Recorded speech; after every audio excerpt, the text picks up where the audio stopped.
So when we think about what makes DPI scale, just before, it's not a technology scale per se, okay, it's important. DPI scale comes from its design, it's a way of thinking, it's a way of rolling it out, way of getting it adopted. Many of those go into the scaling aspect of DPI. But before that, let's quickly check, just make sure that we are on the same plane in terms of what is DPI versus traditional digitization.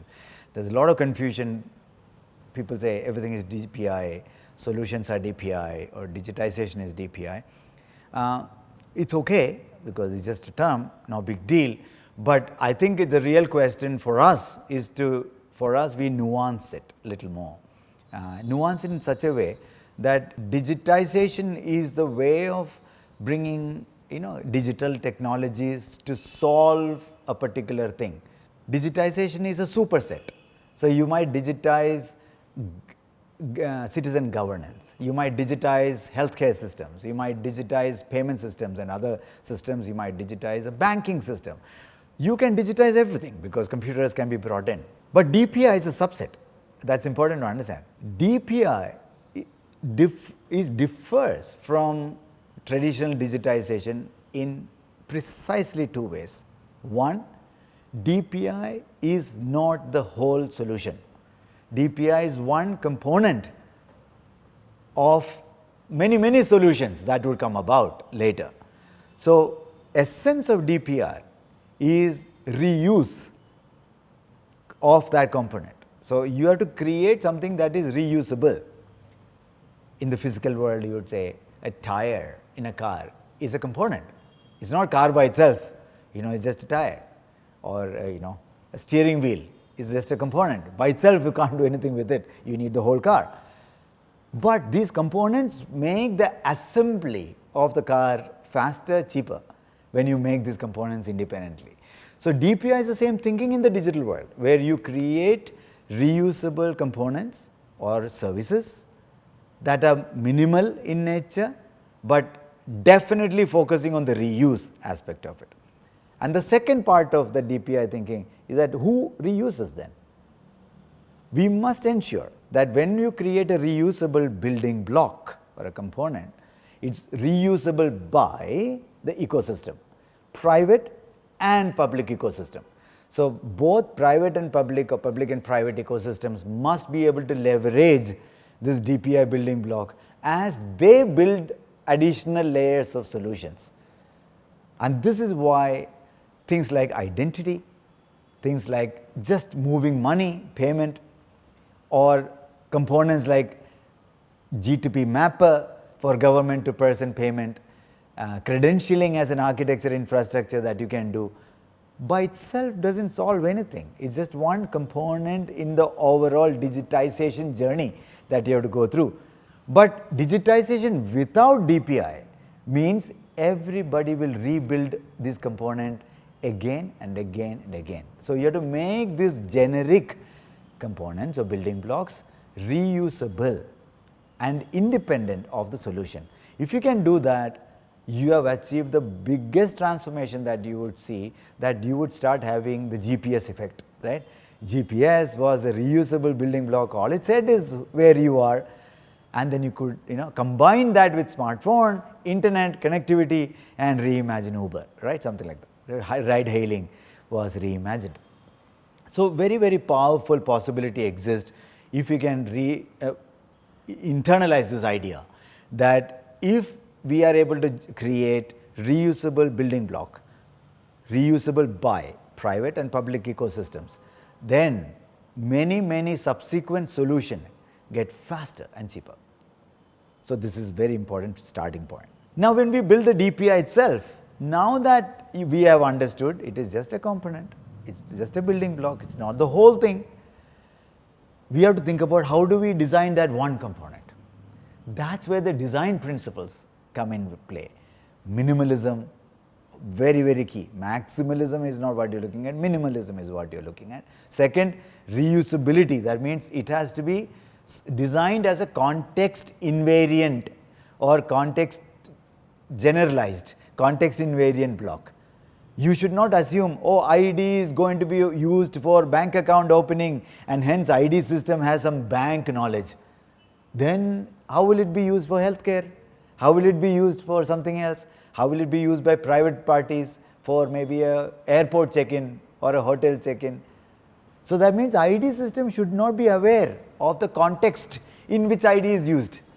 That means context invariant or context free building blocks have to be designed. So first one is minimalism, second thing is context free, generalized design, and third is to design as a reusable through policies. So you have to create policies and technology readiness in terms of application programming interface and all APIs and all that thing, so that it gets reusable. Whether it's online reusable, offline reusable, you can look at all those scenarios and say make sure there's a policy and technology readiness for reusability as well.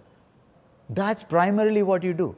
If every component is built this way, minimal, generic, reusable, then we have suddenly, country will have a basket full of reusable component that now a solution builder can assemble faster and cheaper to build solutions. That is the essence of scaling. What do you mean by scaling? It's not just technology scaling, right? It is the program scaling, scaling of the DPI adoption, usage. So issuing identity is only one part.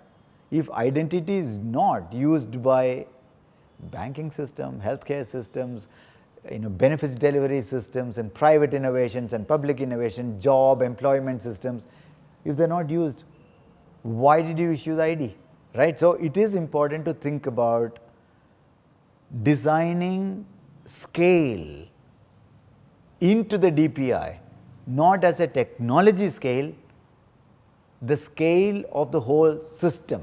That means why would it be adopted? What is the incentive structure for adoption? What is the policy unblocking for adoption? What is the technology barriers for adoption? Cost barriers for adoption? You have to ask these questions beyond the pure technology scale.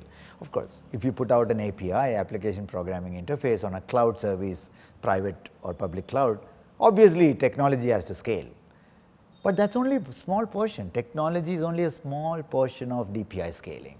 DPI scaling is primarily because you cracked the incentive structure for individuals and entities, private public entities in the country.